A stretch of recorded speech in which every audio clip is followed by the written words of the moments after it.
So, what am I doing here? Well, this is the first stages of getting that hive ready for winter. And this hive I finished harvesting a couple weeks ago, so it's ready to roll. 2 days ago, when I was finishing the harvesting on the hive on the left, the one we call Baker, I went ahead and installed the escape board on this one on the right, which we call Rainier. And that escape board is the first board underneath that top box, and that helps the bees to migrate down and empty out, so there's not a whole lot of bees left in that honey super there on top. So there's my bucket that I put my wax scrapings in. I'll have to scrape a lot of wax off the inside of that lid there. That's called an inner cover.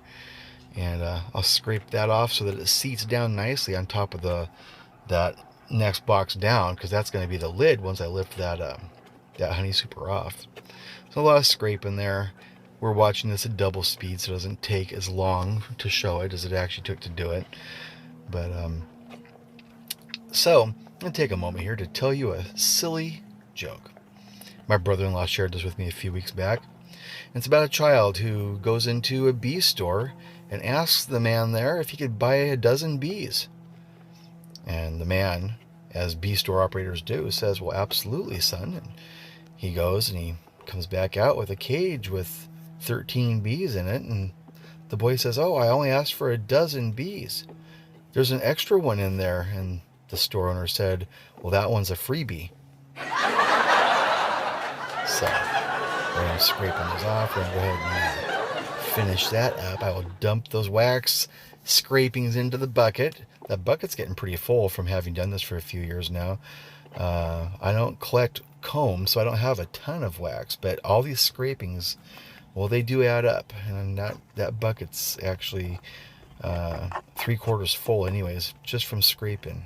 Every time I do work on these hives, I have to do some scraping so that things fit back together nicely. And this is part of hive maintenance. So set that down, and now I will go ahead and lift that honey super off of there. It's already a little bit stuck just after 2 days. They've glued it down just a little bit. But lift that off of there. It's full of bees, again, and not really, really full, because that escape board did its job. It caused most of them to migrate down into the lower part of the hive. That's what it does. So pop that off of there. It's got a lot of bees on the underside. Shake them out. And now the next thing is the queen excluder, which is the screen that prevents the queen from going above that point. She cannot get through it. We got to peel that off. Doesn't need to be on there anymore. That's just used to keep her out of the honey super, so she doesn't lay eggs where we want pure honey. So that'll have to get cleaned up. Throw it to the side. And now there's that inner cover I just got done scraping. It fits perfectly because I cleaned it up a bit. And we'll throw the straps on there and get everything locked back together. And that's it for that hive. And there's that bucket of scrapings I was talking about. So now the next step after getting this together is I will go over to the other hive and install that escape board. This is all part of getting ready for winter. They don't need these extra boxes. They don't need honey supers during the wintertime. They need a nice confined hive that they can, generate enough heat for, and just the amount of food that they need to get through the winter. If it's too big of a space for them to heat, they're actually less likely to survive. So those two boxes there on the hive on the right, Rainier, that's all they need. And now right now I'm adding on that's called a feeder shim, and that is just a layer when I put my feeder inside there, the hive top feeder. That's just walls to protect it and keep it away from other critters, and then there's some at the place for the roof to sit when the feeder's on there. So I'll be adding that feeder in a couple of days. I'll do it to both of those hives at the same time. You don't want to be feeding one hive and not the other when they're neighbors like that, or you end up with a robbing situation. That feeder can draw bees. They smell that nectar and they go in there and they start stealing it. Once that happens, they steal everything else. You end up with a bad situation. So now I'm going to do to this hive what I did to the other one a few days ago. I'm going to install that bee escape board. Get everything opened up here. We'll pop this honey super off. This one comes off pretty easy. When I popped the other one off 2 days ago to install that board, it was a 15-minute fight. They had it glued down really good, a lot of comb in there. And when I broke it off there, it actually had a lot of honey in that comb that was kind of spilling and trickling everywhere. It caused a frenzy in the hive. The bees clean all that honey up and find someplace new to put it because I've broken it open. And that's fine. There's no harm in that. They get to keep all that honey, but they had to go right to work cleaning up the mess I made. And now there's that escape board again. Let's put it right down there. Real simple. Throw that box back up on top, and now the bees that are in that box, which is, in the hundreds to even thousands, will migrate down through that escape board. And in a day or two, when I pull that box off again, we won't have anywhere near as many bees inside of it. And so that's the idea, just to let them naturally migrate down. And after that, then I'll put feeders on both of those hives. And there's the super I pulled off. Let's watch and listen, because I think I talk here in a second.